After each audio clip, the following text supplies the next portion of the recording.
Argumentar es lo que hacemos cada vez que debatimos, opinamos o decidimos. Y en el arte de argumentar corremos el riesgo de ser víctimas o de caer en las falacias. Pero antes de continuar debemos distinguir a la falacia de lo que es la mentira. No es lo mismo falacia que mentira. Mentira es dar por cierto algo que no lo es, y la falacia, por otro lado, es un argumento que parece bueno, pero en realidad no es un argumento. Existen diferentes tipos de falacias y trataremos de abarcarlas a todas en este video. La primera es la falacia ad ignorantiam. En la falacia se intenta dar por hecho la veracidad de una idea por el simple hecho de que no se puede demostrar que es falsa. Es la típica discusión sobre la existencia o no de Dios. Los creyentes querían que los ateos demostraran que, mediante pruebas empíricas, que Dios no existía. Como no podían demostrar que Dios no existe, entonces Dios debía existir. Para demostrar lo falaz de este argumento, Bertrand Russell afirmaba que entre la Tierra y Marte existía una tetera que mantenía una órbita elíptica y que era tan pequeña que no podía ser detectada ni siquiera por los más poderosos telescopios que existían en la Tierra. Si empíricamente no podemos demostrar que la tetera no existe, entonces la tetera voladora existe.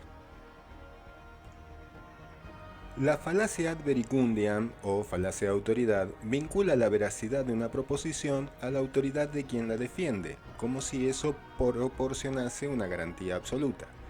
Así se sostiene como verdad todo lo que haya dicho Einstein, Freud o Kelsen por el simple hecho de que lo han dicho precisamente ellos. Si lo dice el patroncito, palabra santa.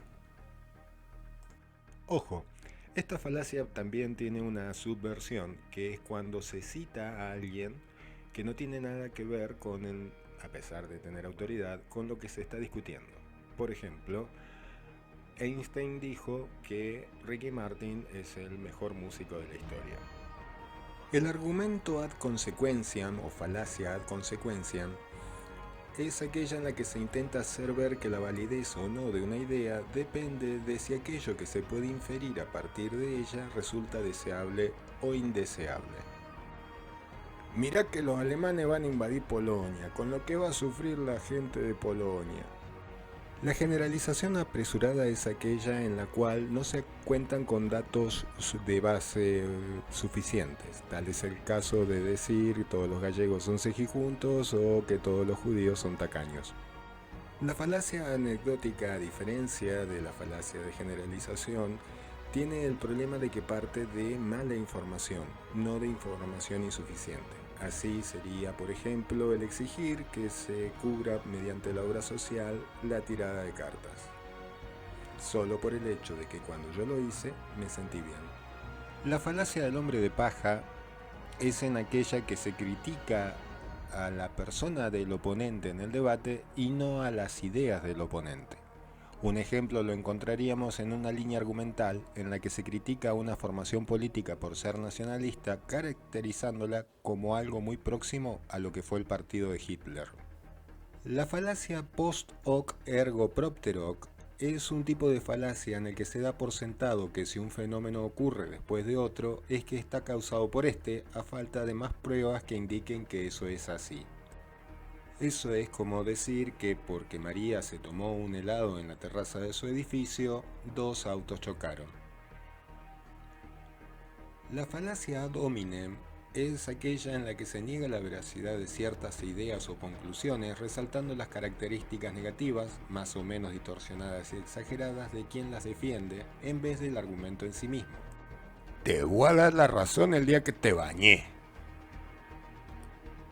La falacia tu quoque es aquella en la que se crea la ilusión de refutar un argumento, señalando que la persona que lo propone no actúa de esa manera.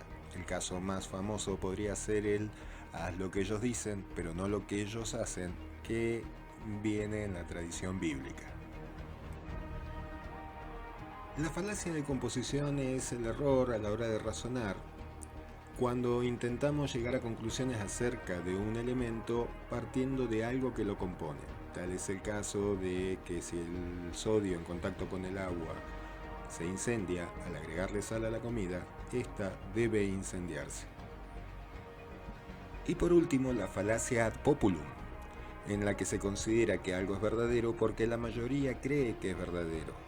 No hace falta que explique demasiado las consecuencias históricas que ha tenido este tipo de falacia en la argumentación. Si te gustó el video, dale me gusta y suscríbete. Soy Cristian Ali Flores y te dejo un abrazo.